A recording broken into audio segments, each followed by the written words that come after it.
तो दोस्तों फाइनली आज हमारे साथ है विनफास्ट की VF MPV 7। आज विनफास्ट इंडिया ने अपनी एक नई 7 सीटर MPV हमारे सामने पेश करी। MPV इंडिया में ना बहुत ही ज़्यादा पसंद की जाती है क्योंकि यहाँ पर आपको 7 लोगों को बैठने की पूरी व्यवस्था मिल जाती है। और ये जो गाड़ी है ना, इसकी लंबाई इनोवा हाई क्रॉस से 15 mm छोटी है, लेकिन ये टाटा सफारी के मुकाबले काफ़ी लंबी गाड़ी है। और इसका जो प्राइस कैटेगरी है ना, हर किसी को कन्फ्यूज़न में ला गया है कि भैया ये किस सेगमेंट की गाड़ी है और किसको ये लेनी चाहिए, किसको ये नहीं लेनी चाहिए।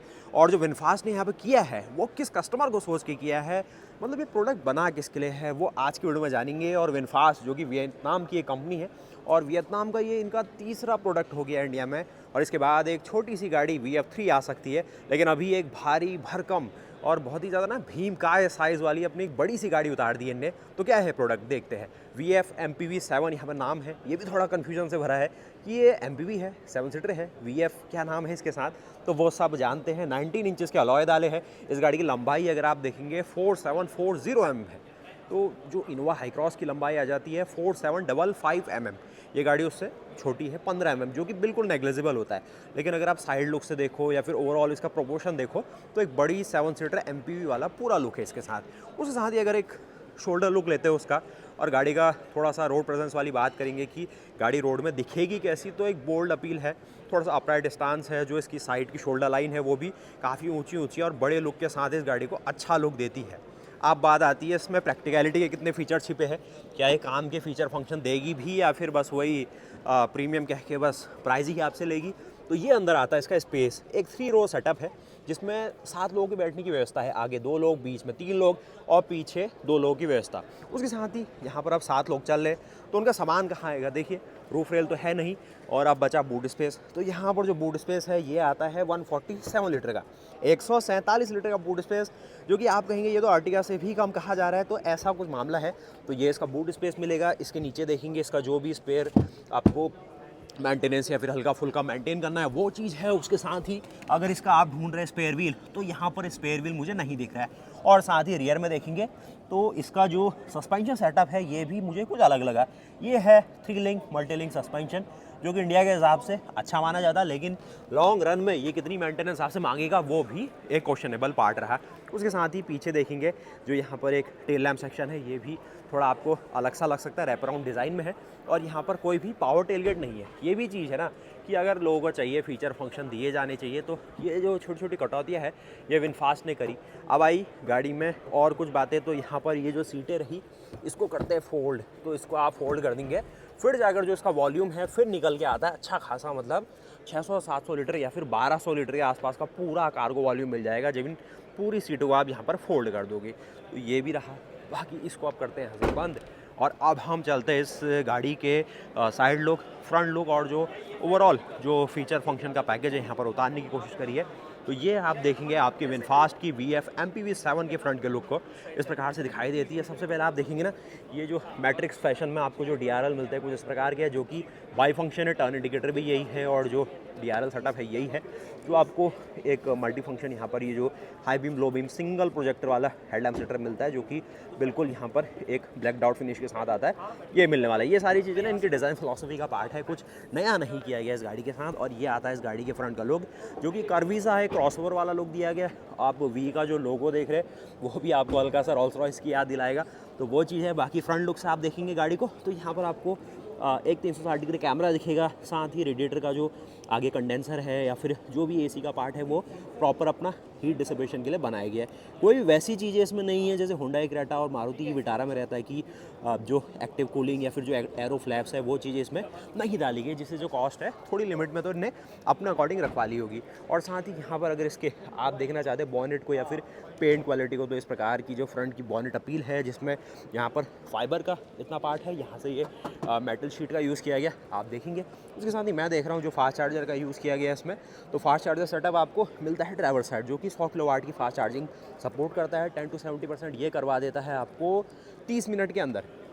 तो ये गाड़ी का जो मेन मुद्दा है ना, ये गाड़ी आपको एक ऐसी रेंज वैल्यू देती है जो कि काफ़ी कॉमन होगी सेगमेंट में, मतलब 517 किलोमीटर की रेंज वैल्यू ये गाड़ी आपको दे देती है। 517 का मतलब है कि रियल लाइफ में ये गाड़ी 420 से लेके 480 किलोमीटर की जो रेंज वैल्यू है ये अपने साथ ला के देती है। अब बात करेंगे इसका जो ORVM है ये कैसा मिलता है आपको। तो ORVM में देखेंगे 360 डिग्री कैमरा ये ऑफर कर रहे हैं। 19 इंचेस के ये जो अलॉय है वो आपको यहाँ पर दिख जाएंगे, जिसमें 235/50 रेडियल 19। एक और नई चीज़ आजकल घूम रही है कि EV गाड़ियों के लिए ना थोड़ा सा अलग टायर्स का यूज़ किया जा रहा है। स्पेशली थोड़ा सा हाई सिलिका कंपाउंड होते हैं, जिससे इनका रोलिंग रेजिस्टेंस थोड़ा कम रहता है, तो आपकी रेंज अच्छी मिल जाती है, लेकिन थोड़े खर्चीले रहते हैं। और जो स्पेशल एक नई लाइनअप उतारी है अपोलो ने, ये है इसकी एस्पायर 5 करके यहाँ पर मेंशन करा है। साइज़ इसका 235/50 R19 का है। और गाड़ी साइड लुक से देखो तो कुछ ये साइज़ प्रोपोर्शन देती है। ठीक है, साइज़ इसका ज़्यादा छोटा बड़ा नहीं है। क्लैडिंग का भरपूर मात्रा में इस्तेमाल कहूँगा साइड से, लेकिन फ्रंट से थोड़ा और ज़्यादा क्लैडिंग की जा सकती थी, तो ये थोड़ा सा ना और बेहतर क्लैडिंग के लिए स्कोप मुझे दिख पा रहा है। डोर हैंडल देखोगे इस प्रकार का डोर हैंडल है, कोई भी सनरूफ और वैसी चीज़ें यहाँ पर नहीं ऑफर इनके द्वारा की गई।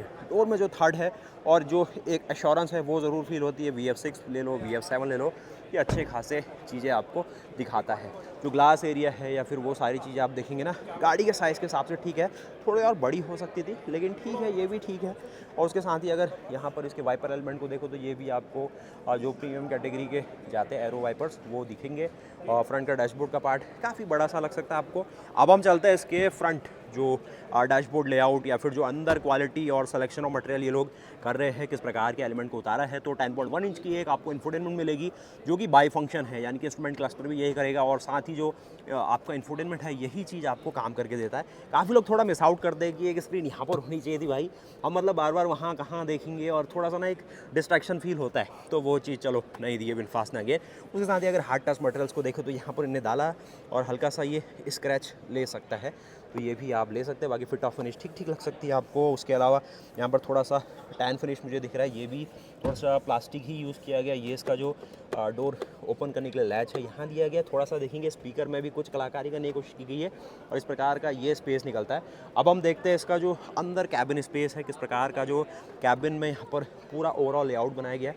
तो उसमें देखेंगे सबसे पहले फुट वेल की ओर यहाँ पर डेड पेडल दिख रहा है, ब्रेक है, एक्सीलेटर है। थोड़ा सा इसकी हाइट आपको ज़्यादा लग सकती है, लेकिन डेड पेडल का साइज़ काफ़ी अच्छा है, जिससे आपको लंबे सफ़र में भी अच्छा सपोर्ट मिल जाएगा।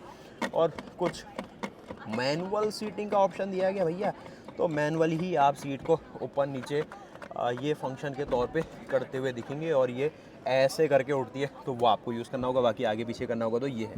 बाकी इसकी प्राइसिंग सबसे ज़्यादा मेन है, 24.49 लाख रुपये, 24.5 लाख रुपये इस गाड़ी की एक्स शोरूम कीमत है आज। और केवल एकमात्र वेरिएंट में ही आज इसकी प्राइसिंग बताई है, यानी कि जो है यही आपके सामने आने वाली है। और इस गाड़ी को इंडिया में मैन्युफैक्चर किया जाएगा तमिलनाडु के अंदर, तो विनफास्ट इंडिया का जो अपना प्लांट है उसमें ही ये चीज़ रहने वाली। बाकी टैन फिनिश में ये चीज़ें दिखेगी। परफोरेटेड लेदरेट आप देख सकते हैं। कुछ लोअर लंबार सपोर्ट के लिए एडिशनल यहाँ पर पैडिंग डाली है, जो कि अच्छी बात है। यहाँ पर भी देखेंगे लोअर बैक के लिए भी नॉर्मल सी पैडिंग का इस्तेमाल दिख जाएगा। अब भैया ये मैनुअल सीट है, तो आपको इस प्रकार से यूज़ करनी होगी और बैठोगे इसके अंदर तो आपको ऐसा कुछ डोर हैंडल मिलता है, जो कि आपको इस तरफ से ये हार्ड टच प्लास्टिक, ये सॉफ्ट आपको जो थोड़ा सा पैडिंग वाला पार्ट मैंने दिखाया वैसी चीज़ है। ये फिनिश इनकी जो क्वालिटी और फील है 24.5-26 लाख रुपए के हिसाब से थोड़ी और बेहतर की जा सकती थी, लेकिन चलो भैया ये भी ठीक ठाक है। अब बात करते हैं स्टीयरिंग की। तो स्टीयरिंग देखो गाड़ी अभी खड़ी है तो उसके अकॉर्डिंग जितना एफर्ट लगना चाहिए वैसा ही है, मतलब ज़्यादा ना कम है ना कम है, वैसा ठीक है। इसकी थिकनेस थोड़ी मोटी की जा सकती थी, ये कहूँगा ज़रूर। तो थोड़ा सा पसंद है लोगों को आजकल थोड़ा हैवी स्टीयरिंग के साथ चलना, तो वो चीज़ किया जा सकता था। उसके साथ ही विनफास्ट के लोगों के साथ आपको स्टीयरिंग का हॉर्न पैड मिलेगा, आपको क्रूज़ कंट्रोल और कुछ वॉल्यूम के कंट्रोल्स, वाइपर, वॉशर और छोटू सा यहाँ पर एक कुछ ओ भैया हाँ वाइपर के लिए ये दिया गया है। तो ये चीज़ आपको यहाँ पर दिखेगी, इसको आप दबाते हैं तो वाइपर यहाँ पर ये अपना एक वॉशर स्प्लैश मारेगा और 3 बार वाइपर चलता है। उसके साथ ही जो मोड कमांड्स है R&D और P का ऑप्शन यहाँ दिया गया। स्पोर्ट मोड के लिए कोई ऑप्शन मुझे यहाँ नहीं दिख रहा है और ये भी शायद P के लिए ही इनने यहाँ पर रखा हुआ है। इसको और देखना चाहते हैं तो भैया ये करते हैं हम ऊपर नीचे, तो ये फंक्शन दिया गया जो कि स्प्रिंग बेस है, तो ये अच्छी चीज़ है। बाकी 10.1 इंच की जो स्क्रीन है इसमें क्या क्या फंक्शन है देख लेते हैं। बाकी ये देख लो होम में ही है, अभी यहाँ पर आओगे तो ऐसा सा बेसिक फंक्शन। कैमरा में अगर आप आना चाहते हैं तो कैमरा में ये 360 डिग्री जो अपना पूरा फीड है वो आपको दिखा सकता है। ORVM के लिए ये है, लॉक अनलॉक के लिए ये रहेगा। कैमरा की जो फीड है इससे आपको दिख जा रही है, तो थोड़ा सा रहेगा, आपको सीखना होगा कि आइलैंड इंस्पायर्ड डिस्प्ले दी गई है, इसको क्वालिटी ठीक ठीक लग सकती है। डैशबोर्ड का पार्ट देखें तो डैशबोर्ड आपको इस प्रकार से लगता है, जो हार्ड प्लास्टिक है ये उसके साथ ही बहुत ही स्लो मोशन में आता हुआ सॉफ्ट रिलीज के साथ आपको ग्लव बॉक्स है और यहाँ पर इतना सामान आपको मिलता है। कोई ऐसा लाइटिंग ऑप्शन नहीं दिखा, लेकिन कूलिंग का ऑप्शन दिख रहा है। आर्मरेस्ट के नीचे कोई लाइटिंग नहीं है, ना कोई कूलिंग है, और यहाँ पर पैडिंग दी है 10 फिनिश के साथ। तो ओवरऑल भैया अंदर का जो एम्बियंस बनता है ना, ठीक ठाक है। जैसे VF6 और VF7 के अंदर हम देख रहे हैं वैसा ही कुछ है, लेकिन अगर आप सोच रहे थे कि 24.5 लाख रुपए शोरूम खर्च करके थोड़ा और कुछ फील मिलना चाहिए, तो वो स्पेस मिलेगा आपको, हल्का सा कंफर्ट मिल सकता है, सस्पेंशन की ट्यूनिंग में ज़्यादा बेहतर काम हो सकता है। जो हम इस गाड़ी को चलाएंगे वो ज़रूर आपके सामने हाईलाइट करेंगे, लेकिन उसके अलावा जो अभी तक डिज़ाइन फिलॉसफी और जो DNA है एज सिमिलर यहाँ पर भी कैरी फॉरवर्ड हुआ है। आगे का देखो बॉनेट हल्का सा वैसा ही आपको जैसे दिख जाता है VF7 में, वैसा ही दिख जाएगा। IRVM टोटली बेजललेस हुआ है, थोड़ा स्कॉडा वाली जो फील है वो आपको आएगी प्रीमियम से। उसके साथ ही IRVM के अलावा यहाँ पर कोई ऐसा एक्स्ट्रा मिरर आपको ना अंदर गाड़ी में नहीं मिलेगा, सिर्फ इसी में आपको अपने आप को देख के काम चलाना होगा भैया। अंडर सपोर्ट देख लोगे तो ये ठीक है, इसमें वो भी देखोगे तो वो भी ठीक है। बस एक डाउन साइड है कि ये इलेक्ट्रिकली एडजस्टेबल सीटें नहीं है, सब मैनुअल है, और इलेक्ट्रिकली नहीं है तो मेमोरी सीटिंग तो गई, तो वो भी मिस रह गया भाई। अब चलते हैं फिर इसकी सेकंड रो सीट्स में, और ओवरऑल कुशनिंग ठीक ठाक डाली गई है। पीछे देखो भाई बंधु बैठ गए तो ये भी स्पेस और उसका पूरा जायज़ा ले रहे हैं, तो उसके हिसाब से ना 7 सीटर में इंडिया में यही देखा जाता है कि भैया गाड़ी स्पेस कितना दे रही है, और क्यों एक बंदा क्रॉसओवर और SUV को छोड़ के 7 सीटर गाड़ी क्यों लेगा, तो वो सब रहने वाला है। बाकी इस गाड़ी के डायमेंशन और वो चीज़ें अगर देखें तो इस गाड़ी का जो ओवरऑल डायमेंशन फैक्टर आज विनफास्ट ने हमें बताया कि VF MPV 7 हम लॉन्च कर रहे हैं, तो इसका जो डायमेंशन है भाई, यहाँ पर लेंथ लेने वाली है इसकी 4740 mm की इसकी टोटल लेंथ है, 1872 mm की इसकी विड्थ है, और 1734 mm की इसकी हाइट आती है। तो ठीक ठाक है, अच्छा खासा बढ़ोतरी है पहले के मुकाबले। उसके साथ ही बूट स्पेस थोड़ा और बेहतर हो सकता था, 147 जो लीटर्स का बूट स्पेस मिल रहा है 7 सीटर्स के साथ, और बेहतर किया जा सकता था। बाकी सेगमेंट का सबसे बड़ा व्हील बेस ये लोग क्लेम कर रहे हैं, जो कि है 2840 mm का।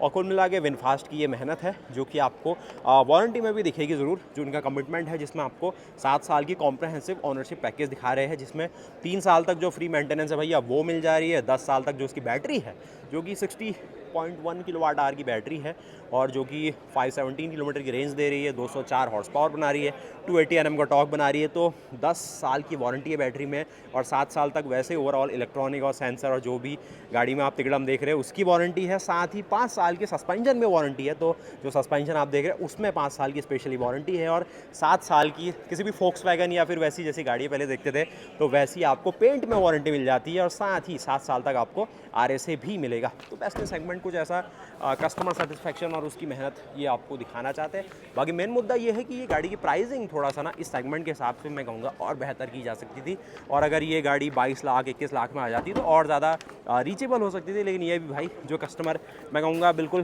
प्रीमियम डिमांड करता है उसके हिसाब से तो ठीक है। बस जो सनरूफ है वो हल्का मिस रह गया, बाकी छोटे मोटे इधर उधर के पावर टेल गेट या फिर बात कर लीजिए इलेक्ट्रॉनिक सीट्स, वैसी चीज़ें मिस हैं। अडास है इसमें, 360 डिग्री कैमरा है, अच्छी रेंज है इसके साथ चलाने में। जैसे हमने VF7 VF6 चलाई है वैसे ही हाईवे के हिसाब से काफ़ी सॉलिड गाड़ी है। VF7 ही 2200 kg की गाड़ी है, तो 2200 kg की वो थी, तो इसका तो भाई ये 2400 kg के आसपास की गाड़ी होगी। तो क्या हैवी फील आएगी आपको, मतलब फोर्ड एंडेवर के आसपास का वजन है इस गाड़ी का। और साथ ही दोस्तों अब बात करते हैं पावर ट्रेन की, तो क्या पावर ट्रेन गाड़ी अपने साथ लाई है, तो ऐसा तो भाई हॉर्न मिलता है आपको इसमें, तो ऐसा कुछ हॉर्न मिलेगा। लेकिन जो पावर ट्रेन है यहाँ पर है 150 किलोवाट की आपको इलेक्ट्रिक मोटर मिलती है, फ्रंट व्हील ड्राइव सेटअप के साथ आती है। जो भी सिंगल स्पीड या फिर फिक्स स्पीड गियर बॉक्स है वो मिलेगा। 204 हॉर्स पावर बना रही है, 280 Nm का टॉर्क है। और ना भाई इस गाड़ी के साइज़ के हिसाब से बहुत ही ज़्यादा छोटी पावर ट्रेन आपको लगेगी, मतलब बहुत ही ज़्यादा कॉम्पैक्ट बनाई गई है। तो वो एफिशिएंसी में भी रिफ्लेक्ट हो सकता है या फिर उसका कुछ और रिलेशन हो सकता है, लेकिन ये भाई गाड़ी के साइज़ के हिसाब से ना बहुत ही ज़्यादा कॉम्पैक्ट है, तो अच्छी बात है। बाकी ये फुल एल्यूमिनियम अलॉय और वो सारी चीज़ें यूज़ की गई है। इसका बैटरी मैनेजमेंट सिस्टम, इन्वर्टर और चार्जिंग मॉड्यूल सारी चीज़ें हैं। जो ऑक्सिलरी बैटरी है यहाँ पर आपको 12 वोल्ट की दिखेगी। फ्यूज़ बॉक्स यहाँ पर है, जो आपका विंडशील्ड का रिजर्वेयर है यहाँ डाला गया है। AC के काफ़ी सारे पाइप्स रखे गए। ब्रेक का जो यहाँ पर भैया जो आपका रिजर्वेयर है ब्रेक ऑयल का वो दिखेगा। और ये चमचमाता हुआ इसका कूलेंट है, जो कि बैटरी और जो आपकी मोटर है उन दोनों को कूल करने वाला है, तो वो अपने अकॉर्डिंग अपनी ड्यूटी करने वाला है। होजेस आपको काफ़ी सारे दिख जाएंगे। और जो स्टीयरिंग का देख रहे हो ना, स्टीयरिंग का जो डिपार्टमेंट है बहुत ही ज़्यादा हैवी ड्यूटी डाला गया। ये वाला जो देख रहे हो ना आप, सारी चीज़ें। और कुछ जो ब्लैक कवर दिख रहा है ये शायद इसको थोड़ा सर्विसेबल भी बनाया गया, इन केस अगर कभी मेंटेनेंस चाहिए तो वहाँ से उसको खोल के कुछ किया जा सके, जिससे फुल असेंबली को रिप्लेस ना करना पड़े, तो अच्छी बात है। बाकी जो ऑयल कूलर और बहुत सारी चीज़ें आपको दिखेगी, लेकिन एक चीज़ बड़ी सरप्राइजिंग है कि ये कॉम्पैक्ट बहुत ज़्यादा है, बहुत ज़्यादा छोटा सा लगने वाला है। चैसी का पार्ट आप देखेंगे तो ओवरऑल चैसी जैसी ठीक सी लगेगी आपको, और थोड़ा सा जो फ्रंट का जो फ्रेम है वो एक्सटेंड होता है, जिसमें जो मोटर है माउंट होती है उसकी माउंटिंग्स है, फ्रंट का एक्सल है, और ओवरऑल भैया ठीक है। बाकी इस और देखेंगे सिंगल रेडिएटर फ़ैन आपको मिल जाएगा, माउंटिंग और वो सारी चीज़ें सिंपल ठीक है। ये क्लैडिंग भी देखें तो थोड़ा सर्विसेबल बनाने के लिए ये चीज़ें भी की गई है। तो मेन है कि 204 हॉर्स पावर, 280 Nm का टॉर्क। एक्सेलरेशन की बात करें तो 0 to 100 का एक्सेलरेशन है 9 सेकंड में ले लेती है, जो कि एमपीवी के हिसाब से ठीक ठाक है। मतलब 2200-2400 kg के आसपास इसका वजन है, तो इतनी भारी भरकम गाड़ी को अगर इतना एक्सेलरेशन देना है तो लगभग आपको 150 किलोवाट की जो पावर है भाई वो तो चाहिए ही। तो ये रहा भैया, 517 किलोमीटर की रेंज भी इसी ने देनी है, और जो बैटरी है वो सारी चीज़ें बिलो चैसी इसमें माउंट की जाती है, तो वो आपको सही लगेगी। और दोस्तों एक नज़र में देख लेते हैं सेकंड रो सीट में क्या स्पेस आपको मिलेगा। तो इस अकॉर्डिंग देखिए हार्ड टच प्लास्टिक है, ये सारी चीज़ें है। सिल्वर एक अलग सा कुछ यहाँ पर मटेरियल डाला है जो कि स्पीकर के ऊपर है, और मेन है कि ग्रैब हैंडल ऐसा मिलेगा। बाकी फ्रंट रो आपने देखी, ड्राइवर साइड आपने सारा मामला देख लिया कि अच्छी कुशनिंग है, सीट्स में अच्छा बैक सपोर्ट है, लोअर लंबार सपोर्ट भी ठीक है। बस एक मिस आउट रह गया कि पावर सीटें नहीं है, वेंटिलेशन का फंक्शन नहीं, तो वो काउंट डाउन कर सकते हैं आप। उसके अलावा सेकंड रो में ये सारी चीज़ें हैं, 10 फिनिश के साथ कुछ गए हैं, जिसमें ये सही रहा कि अच्छी कुशनिंग, अच्छी पैडिंग और अच्छे लेदरेट का यूज़ कर पाए लोग, तो ये अच्छा ऑप्शन इनको मिल गया। तो भैया इसको अगर आपको फोल्ड करना है तो ये धमाके के साथ आपकी ये सीटें जाती है 40-60 के ऑप्शन के साथ, वो भी ऐसी हो जाएगी, ये भी ऐसी हो जाएगी। थोड़ा ये रहा कि ये गाड़ी को जो लेफ्ट हैंड ड्राइव मार्केट है उसके हिसाब से बनाया, तो इसका जो 40 वाला ऑप्शन है वो उधर चले गया, 60 वाला इधर चले गया, क्योंकि हम लोग थोड़ा ये पसंद करते हैं कि हल्का वाला इस साइड रहे, मतलब जहाँ गाड़ी पार्क होती है, यानी कि लेफ्ट साइड। तो ये देख लो 60 वाला ऑप्शन, इसमें आप पीछे भी देखेंगे इतनी सीटें फोल्ड है। इससे ज़्यादा फोल्ड तो नहीं होगी कहूँगा मैं, लेकिन इसको अगर हम ऐसे करके इधर करें तो एक बेड टाइप का बन जाता है, जैसे किया कि कैरेंस क्लाविस के अंदर बनता है ना, तो फ्लैट बेड वाला बात हल्का सा बन जाएगी अगर इसके ऊपर एक और फोम या कुशन आप रख पाएंगे। बाकी फ्रंट का डैशबोर्ड आप इस प्रकार से देख लीजिए, और अपना अगर हेडरूम शोल्ड रूम देखो तो ऐसी फील आती है। आप कहेंगे यार सनरूफ मिस हो गया और छोटी छोटी चीज़ें और कुछ हो जाती तो मज़ा आ जाता, लेकिन नहीं दिया है तो आपको ये देखना होगा। उसके साथ ही हाइट एडजस्टेबल सीट एंकर्स का इस्तेमाल किया गया है यहाँ। और एक और चीज़, जो वायरलेस चार्जर है वो भी नहीं है सैडली, तो 3 पॉइंट तो ऐसे हो गए जो अंदर आपकी थोड़ी कन्वीनियंस को इफेक्ट कर सकते हैं। बाकी इंग्रेस इग्रेस ठीक है गाड़ी में, हल्का सा क्रॉसओवर वाला डीएनए है, तो आपको थोड़ा सा वो फील तो नहीं आएगी कि गाड़ी में चढ़ के आप बैठ रहे हैं, बस थोड़ा सा झुक के आपको बैठना होगा, ओवरऑल ठीक है। बाकी यहाँ पर देख लो आर्मरेस्ट थोड़ी सी मिस आउट ये भी रह गई, उसके अलावा ओवरऑल ठीक है। यहाँ पर इसको स्लाइड करने का ऑप्शन देखो तो ये स्लाइड भी हो जाते हैं, और इसको थोड़ा सा मीडियम सेटिंग में रखते हैं। अब हम चलते हैं फिर इसकी थर्ड रो की ओर, जहाँ पर और कुछ फीचर फंक्शंस की बातचीत हम देख लेंगे कन्वीनियंस के तौर पे। तो वही धमाके के साथ इसको भी अगेन ऐसा कुछ करेंगे। इसमें थोड़ा ऐसा है ना कि आपको हल्का जेंटल रखना होगा, नहीं तो वो जो फ्रंट अपर जो बैक सपोर्ट है वो वहाँ पर हिट कर सकता है, तो वो आपको थोड़ा ही संभल के फेंकना है, ज़्यादा फेंकना नहीं है इसे। और यहाँ पर देखो आपका पीछे जाने का पैसेज बन गया है, और ऐसे करके आप इसको अगेन उठाइए, और ये बिल्कुल ही आपके लिए एक थर्ड रो की व्यवस्था तैयार हो जाती है, जो कि ये सीट ले लो, ये सीट ले लो, तो 50-50 स्प्लिट के ऑप्शन के साथ आती है। फ्रंट रो बेस्ट है, सेकंड रो ठीक है, ये भी कंफर्ट के लिए। ये ज़्यादातर बच्चों के लिए या फिर शॉर्ट रन के लिए ज़्यादा बेहतर रहेगा, क्योंकि नीचे का जो इसका एक जो बेस है वो थोड़ा सा पीछे की ओर रिक्लाइन रहता है, तो हल्का सा लोगों के लिए लॉन्ग रन में अनकंफर्टेबल ये परेशानी दिखा सकता है। लेकिन कुशनिंग ठीक है, तो ज़्यादा ऐसा कुछ इसका जो इंटरनल मेंबर है वो आपको चुपेगा नहीं, और अगर थोड़ा सा रिक्लाइन कर लोगे तो और मज़े वाली बात आ जाती है, और इस तरीके से ये अपनी सारी व्यवस्था बनाता है। बाकी गाड़ी की चौड़ाई ठीक ठाक है, तो जैसे कुछ देखे तो पीछे एक बंदा और आता है, तो उसके अकॉर्डिंगली आप स्पेस का मैनेजमेंट यहाँ पर भी होते हुए देखेंगे। और इसको देखो आप जैसे जैसे रिक्लाइन कर रहे हो ये उतना ज़्यादा फ्लैट होते जाएगा, और उतना अच्छा आपको कंफर्ट दिखा देगा। तो कुल मिला के ये रही आपकी विनफास्ट की VF7 MPV। 24.5 लाख रुपए शोरूम इसकी कीमत है। अब ज़्यादा टैक्सेस तो है नहीं अभी ईवी में, लेकिन फिर भी एक डीजल 7 सीटर MPV या फिर हाइब्रिड MPV के मुकाबले ये हल्का सा मैं कहूँगा कस्टमर्स को कंफ्यूज कर सकती है कि इसको लेना है या फिर नहीं लेना है। अगर थोड़ी सी प्राइस और कम होती तो लोग और खुले दिल से जो डिसीजन है ले पाते, लेकिन वो विनफास्ट ब्रांड के ऊपर है। अगर उनका ईवी हार्डवेयर अच्छा है, ईवी आर्किटेक्चर अच्छा है, या फिर इस गाड़ी को चलाने में जो उसके डायनामिक्स है वो अच्छे है, तो ज़रूर ये गाड़ी पिच करेगी और लोग इसको सोचेंगे कि इस पे इन्वेस्ट किया जाए।